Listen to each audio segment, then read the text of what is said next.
As a medical professional trying to navigate money, have you ever found yourself thinking the thought, am I doing enough?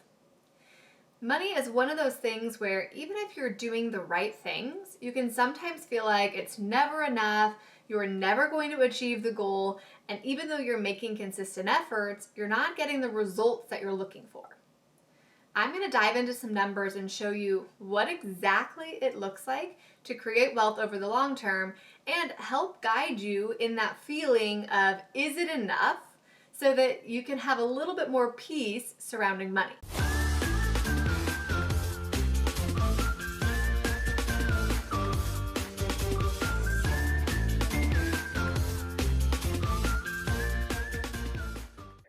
Let's walk through a full scenario of a medical professional's investing journey.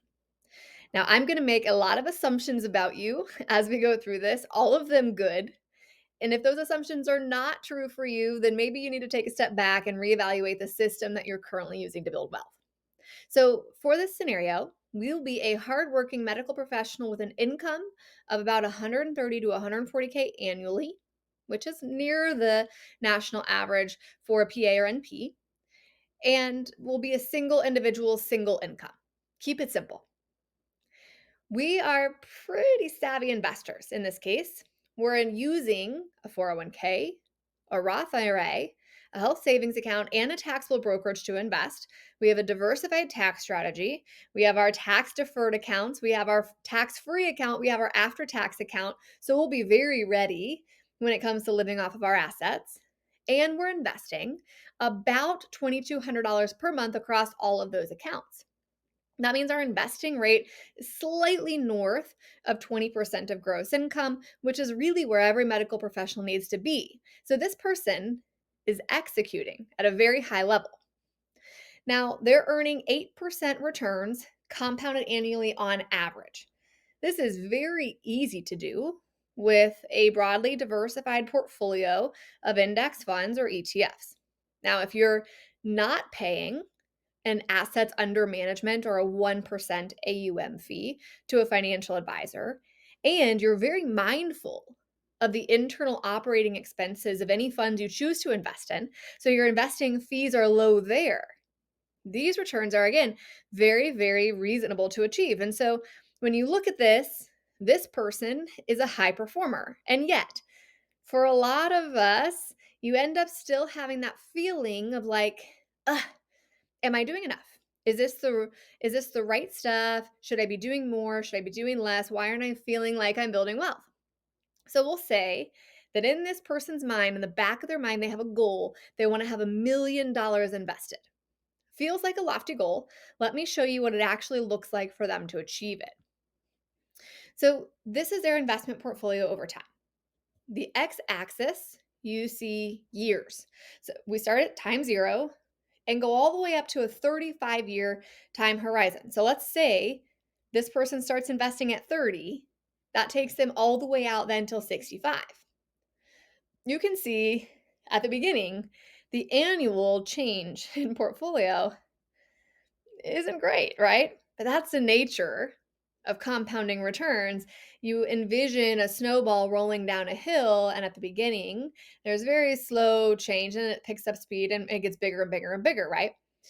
That's what happens here. So, steadily at the beginning, this person is working, diligently continuing their investing system. And it doesn't feel like they're anywhere near seven-figure portfolio, right? Now you can see, because I've shown you their future, that they end up with 5 million bucks. Not too shabby. Now we're going to, for the purposes of this video, assume you already know what it looks like for a medical professional to have an inflation adjusted standard retirement at 65.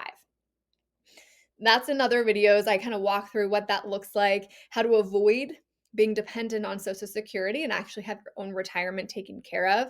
But for any medical professional earning six figures, it's multiple millions. So you have to become a multimillionaire just to retire and keep your same lifestyle. And in this case, this person achieves it. So they're well on their way. If you look here, it actually breaks down, if you wanted to see the exact numbers on an every 5-year basis of what this person's portfolio looks like. And you can see They're diligent. Man, they're executing the system for 10 full years and they don't even have yet half a million invested. Remember that the goal in the back of this person's mind is to have $1 million invested. And so after 10 years of execution, they're not even halfway there. Let's pretend they're not at year 10 yet, they're at year 5. We'll say, you are here, right, on the map. They're at year 5, they're executing, and they only have $181,000 invested. This is what leads people to have that feeling of like, am I doing enough? Am I on the right track? I'm executing this system, but I just feel like for the 5 years of consistency I put in, I should have different results. And so, what I'm going to do is employ a mindset tool I learned from an incredible book called The Gap and the Gain. Highly recommend you read it and employ it with this money scenario so that you can see what it looks like to look at this from different viewpoints and how the words you choose to tell yourself in this moment at year 5 matter tremendously. So, what a lot of us do is we look at that and we see the gap. So, we have starting point A, right, where we began. We have B, which is where we want to go, which is the 7-figure portfolio, 1 million invested. We've walked our way some ways, right? But right now we're sitting at $181,000. And what we do is we sit at that 181,000 and we look at point B off in the distance and we measure the gap. And so you would look at this and go, "Man, I'm 5 years in, but I have a gap between where I'm at and where I want to go of $800,000 plus." Okay, that feels really insurmountable. And what it does is it actually discourages you from continuing to move towards B. Because in reality, for most of us, especially if you're a perfectionist like I am or tend to be a high achiever, B always moves anyways, right? Like B is like the horizon, the line on the horizon. It's like no matter where you go in life, the goal is always just like a few steps ahead. And so what happens is if you're always someone who stops and looks at the gap between where you are and where you want to go, you become discouraged, you forget about your progress, and your appetite for continued growth goes down.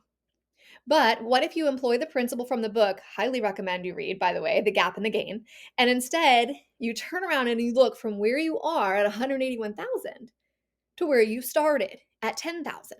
And you not only measure the objective gains that have happened, but also the subjective things in play as well.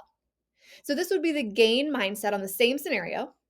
Hey, I have an automated investing system that will generate $1 million invested for me in another 12 years. I'm actually a really tax savvy investor. I'll have a tax diversified strategy when I go into retirement. I'm doing excellent in that regard. And the reality is, I've been at this now for 5 years. I've probably automated most of the system, meaning like I'm actually building my assets with not a lot of effort. It probably takes this person maybe 20 minutes a month to execute this, right? Very low effort way for this person to build wealth. That's a gain mindset. And already you look at that and you go, oh, yeah, I can keep doing this. I'll get there, right? The numbers say I'll get there. It's a matter of time. I'm just going to keep on keeping on. Even if that's not enough, because a lot of people stop there and that's fine to say, okay, I'm well on the way to the goal. I'm going to achieve it. This is okay. I'll continue my automated system. Reality is it's super easy for me. And if I just bide my time, I'll hit the goal.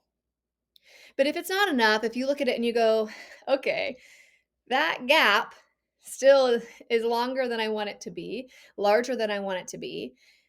The next question to ask yourself is this, and this is the best question you can ask yourself on almost any topic. How can I? There are a lot of other ways that we frame this question, most of which are inherently negative. Like, why aren't I a millionaire yet? What is taking so long for me to hit a 7-figure portfolio?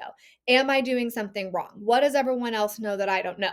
Those kind of questions, they don't actually serve you and they don't get your brain creatively thinking about how you can be solution oriented. But if you instead just switch and ask yourself, how can I create a seven-figure portfolio, then your mind changes. Everything changes. And you go from being negative to being solution oriented and trying to solve a problem. Now, how can I is like unlimited, right? You could do a million things.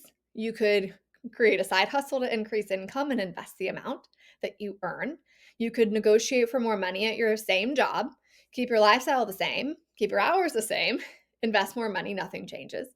You could make a lifestyle change so you can invest more money. You could say, is my goal really $1 million invested in the stock bond market? Or do I have a cash flow goal that's actually more important? And should I be incorporating real estate? Should I make a transition from clinical medicine to industry so I can potentially get a 20% or so pay increase? Like there's unlimited ways for you to solve the question, how can I insert goal? But if you didn't ask it the right way in the first place, the likelihood of your brain coming to those solutions is low. And so, as you're this person in the middle of your journey, executing well on the right system, feeling discouraged, the solution really lies in the questions you ask yourself, in the way that you frame the whole situation in your mind. Now, if you're way back here and none of these truths apply to you, you don't have a high enough investing rate, you're not investing in a tax diversified way, you don't have low investing fees, whether your expense ratios of your funds are high or you're paying AUM fees, none of these things are true, then maybe the underlying system does need fixed before you can rest confidently that the end result is going to be, in fact, exactly what you want. And if that's you, again, like work on it, right? Ask the question, how can I become this example medical professional who is crushing it? And then rest easy, knowing that my investing system will, in fact, create the multimillionaire portfolio that I need in order to have that secure financial future.